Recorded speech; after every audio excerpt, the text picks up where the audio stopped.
नमस्ते, आदाब में अनजान बंदा जो स्वागत करता है ट्यूबर्स के आधिकारिक न्यूज चैनल पर, जहां हम करते हैं न्यूज की बातें मनोरंजन के साथ। सरकारी अधिकारियों ने सोमवार को बताया कि अदानी समूह ने महाराष्ट्र के तटीय कोंकण क्षेत्र में दिघी बंदरगाह परियोजना में 42,500 करोड़ रुपए का अतिरिक्त निवेश करने की प्रतिबद्धता जताई है। एक अधिकारी ने बताया कि समूह की प्रमुख इकाई Adani ports and special economic zone APSEZ द्वारा संचालित दिघी पोर्ट्स ने बंदरगाह के विस्तार और संबंधित गतिविधियों के लिए 42,500 करोड़ रुपए का अतिरिक्त निवेश करने हेतु महाराष्ट्र सरकार के साथ एक समझौता ज्ञापन MOU और हस्ताक्षर किए हैं। मुख्यमंत्री देवेंद्र फडणवीस ने कहा कि यह निवेश भारत समुद्री सप्ताह के उद्घाटन समारोह के अवसर पर सरकार द्वारा हस्ताक्षरित 56,000 करोड़ रुपए से अधिक के 15 समझौतों का हिस्सा है। अदानी समूह की नई प्रतिबद्धता का सटीक विवरण तुरंत ज्ञात नहीं है।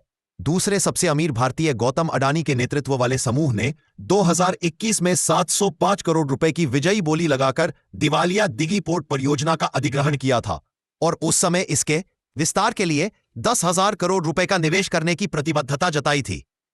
3,700 से ज्यादा मान्यता प्राप्त स्टार्टअप्स के साथ बिहार पूर्वी भारत में उद्यमिता के अप्रत्याशित इंजन के रूप में उभर रहा है। 30 जून तक बिहार में ओडिशा, आंध्र प्रदेश, पंजाब, छत्तीसगढ़, असम, झारखंड, उत्तराखंड और 16 अन्य राज्यों और केंद्र शासित प्रदेशों की तुलना में ज्यादा मान्यता प्राप्त स्टार्टअप्स है।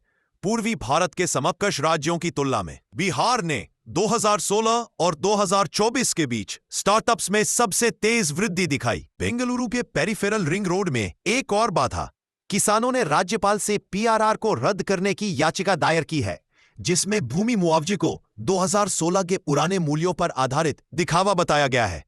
भारत में भूमि अधिग्रहण की गड़बड़ी के कारण हजारों परिवार अधर में लटके हुए हैं, जिससे इंफ्रास्ट्रक्चर की महत्वाकांक्षाएं एक बार फिर पटरी से उतर गई है। टाटा एडवांस सिस्टम्स लिमिटेड ने सफरान एयरक्राफ्ट इंजन्स के साथ साझेदारी में हैदराबाद के आदिबतला स्थित Tata centre of excellence for aero engines में अपनी अत्याधुनिक विनिर्माण सुविधा का उद्घाटन किया। यह सुविधा CFM लीप इंजन के लिए जटिल घूर्णन पुर्जों का उत्पादन करेगी, जिसमें अत्याधुनिक मशीनिंग और विशेष प्रक्रियाएं एक ही स्थान पर उपलब्ध होंगी। #विमानन #मेक इन इंडिया। भारतीय कंपनियों ने 2025 में यूरोपीय संपत्तियों के अधिग्रहण में $5.7 अरब का निवेश किया है, जिसकी अगुवाई टाटा मोटर्स लिमिटेड द्वारा इवेको समूह, €3.8 अरब के लिए बोली और जिंदल स्टील एंड पावर द्वारा थीसनकूप AG की स्टील इकाई में निवेश के प्रयासों ने की है। रूस भारत को अपने ऊर्जा निर्यात को बढ़ाने के लिए तैयार है। रूसी ऊर्जा मंत्री सर्गेई सिवलेव ने कहा कि रूस वर्तमान और भविष्य की परियोजनाओं से LNG आपूर्ति बढ़ाने के लिए तैयार है। भारत का लक्ष्य अपने ऊर्जा मिश्रण में गैस की हिस्सेदारी को 15% तक बढ़ाना है। रूस 2035 तक भारत को कोयले के निर्यात को 4 करोड़ टन तक बढ़ाने की भी योजना बना रहा है। सुजीत कलहल ने सर्बिया में आयोजित अंडर 23 विश्व कुश्ती चैंपियनशिप में पुरुषों के 65 किग्रा वर्ग के फाइनल में उज्बेकिस्तान के उमिदजोन जलोलोव को 10-0 से हराकर भारत के लिए एकमात्र स्वर्ण पदक जीता। इस ऐतिहासिक जीत के साथ कलकल यह उपलब्धि हासिल करने वाले चौथे भारतीय बन गए थे। कासरगोड, केरल। माकपा नेता PV भास्करन की बेटी ने कथित तौर पर आरोप लगाया है कि उसे प्रताड़ित किया जा रहा है और 20 दिनों से घर में बंद रखा गया है। पुलिस को दिए गए शिकायत पत्र में उसने कहा है कि एक मुस्लिम व्यक्ति से शादी करने की इच्छा रखने के कारण उसके माता-पिता उसके साथ दुर्व्यवहार कर रहे हैं। भास्करन ने आरोपों से इनकार किया और रशीद के खिलाफ पुलिस में शिकायत दर्ज कराई, जिससे उनकी बेटी शादी करना चाहती है। उन्होंने आगे कहा, मैं अपनी बेटी को 4 बच्चों के एक षड्यंत्रकारी पिता के पास कैसे जाने दे सकता हूं। पुलिस रिकॉर्ड के अनुसार रशीद पहले से ही शादीशुदा है और उसके बच्चे भी हैं।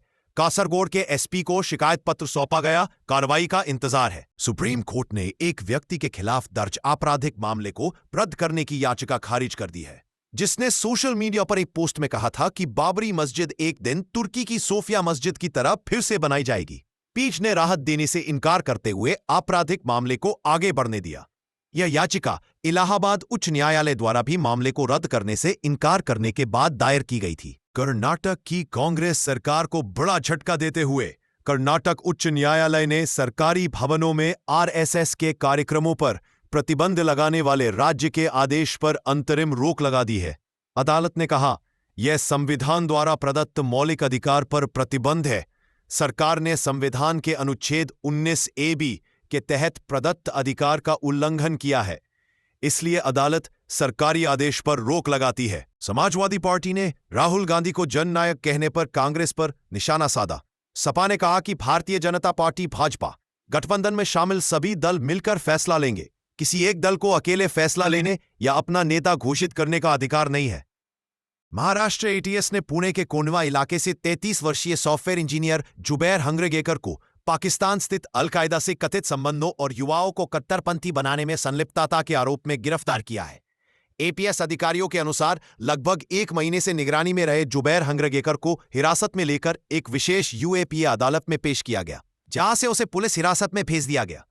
जुबैर पर गैरकानूनी गतिविधियां रोकथाम अधिनियम यूएपीए के प्रावधानों के तहत मामला दर्ज किया गया है। दिल्ली सरकार ने प्रदूषण से निपटने के लिए क्लाउड सीडिंग का पहला सफल परीक्षण किया। इस अभियान में आईआईटी कानपुर के एक विमान ने बुराड़ी, करोल बाग और मयूर विहार जैसे इलाकों में सिल्वर आयोडाइड और नमक जैसे रसायनों से युक्त फ्लेयर्स छोड़े। यह सर्दियों के महीनों में स्मॉग के स्तर को कम करने के लिए कृत्रिम वर्षा के इस्तेमाल की सरकार की योजना का एक पायलट कार्यक्रम है। बिहार चरण की सफलता के बाद चुनाव आयोग ने एसआईआर का विस्तार 12 राज्यों तक किया। इन राज्यों में शामिल है अंडमान और निकोबार द्वीप समूह, गोवा, पुडुचेरी, छत्तीसगढ़, गुजरात, केरल, मध्य प्रदेश, उत्तर प्रदेश, राजस्थान, पश्चिम बंगाल, तमिलनाडु और तेलंगाना। संक्षिप्त गहन पुनरीक्षण एसआईआर के बिहार चरण को सफल बताते हुए चुनाव आयोग ने 12 राज्यों और केंद्र शासित प्रदेशों में दूसरे चरण की घोषणा की है। बीएलओ प्रशिक्षण कल से शुरू होगा, जिसमें अधिकारी प्रत्येक घर का 3 बार दौरा करेंगे। इस अभियान का उद्देश्य यह सुनिश्चित करना है कि कोई भी पात्र मतदाता छूट न जाए और किसी भी अपात्र का नाम मतदाता सूची में न रहे। आजादी के बाद से यह भारत का 9वां एसआईआर है। पिछला एसआईआर 21 साल पहले 2002 और 2004 के बीच आयोजित किया गया था। विश्व चैंपियन गुकेश ने हिकारू नाकामुरा को हराकर क्लच शतरंज में अपनी पहली जीत दर्ज की। विश्व चैंपियन गुकेश ने अपने राजा को भीड़ में नहीं फेंका। आखिरकार उस घमंडी बदमाश को उसकी जगह दिखा दी गई। बंगाल में अभी तक एसआईआर सर्वे शुरू भी नहीं हुआ है, लेकिन ये बांग्लादेशी अवैध लोग पहले ही विरोध प्रदर्शन पर उतर आए हैं। उनकी आंखों का डर ही सब कुछ बयां कर देता है। अगर पश्चिम बंगाल में एसआईआर सर्वे सही तरीके से हो जाए तो ऐतिहासिक बदलाव देखने को मिलेगा। आईटी मंत्रालय ने तमिलनाडु, आंध्र प्रदेश और मध्य प्रदेश में 7 निजी इलेक्ट्रॉनिक्स घटक निवेशों को मंजूरी दी है। स्वीकृत परियोजनाओं में कुल 5,532 करोड़ का निवेश शामिल है और इन परियोजनाओं से 5,195 लोगों को रोजगार मिलने की संभावना है। आईटी मंत्री अश्विनी वैष्णव, इलेक्ट्रॉनिक्स घटक निर्माण योजना के तहत यह पहली किश्त है। कर्नाटक को प्रतिभा की कमी के कारण नहीं, बल्कि एक डीसी के प्रमुख को आईटी मंत्री के रूप में चुनने के कारण भारी नुकसान हो रहा है। एचएएल और रूस की यूनाइटेड एयरक्राफ्ट कॉरपोरेशन ने सुखोई सुपरजेट SJ-100 यात्री जेट के उत्पादन के लिए समझौता ज्ञापन पर हस्ताक्षर किए हैं। भारत में उड़ान योजना के तहत एचएएल के पास अब घरेलू ग्राहकों के लिए SJ-100 विमान बनाने का अधिकार है। SJ-100 एक रूसी क्षेत्रीय जेट एयरलाइनर है, जिसे छोटी से मध्यम दूरी की उड़ानों के लिए डिजाइन किया गया है, जिसकी क्षमता 68 से 101 यात्रियों की है और इसकी रेंज 3,530 किलोमीटर लगभग 2,195 मील तक है।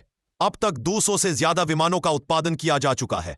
दुनिया भर में 16 से ज्यादा वाणिज्यिक एयरलाइन ऑपरेटरों द्वारा संचालित एचएएल को घरेलू ग्राहकों के लिए विनिर्माण अधिकार प्राप्त होंगे। #उड़ान योजना के तहत छोटी दूरी की कनेक्टिविटी के लिए एक महत्वपूर्ण बदलाव की उम्मीद है। दशकों बाद भारत की यात्री विमान निर्माण में वापसी का प्रतीक है। उत्तर प्रदेश के मुस्तफाबाद का नाम बदलकर कबीर धाम किया जाएगा। उत्तर प्रदेश के मुख्यमंत्री योगी आदित्यनाथ लखीमपुर खीरी में एक कार्यक्रम में उन्होंने कहा, फैजाबाद अब अयोध्या है और इलाहाबाद प्रयागराज। मुस्तफाबाद को फिर से कबीर धाम बनाया जाएगा। आपको गौरव की पुनः स्थापना के कार्यक्रम से जोड़ते हुए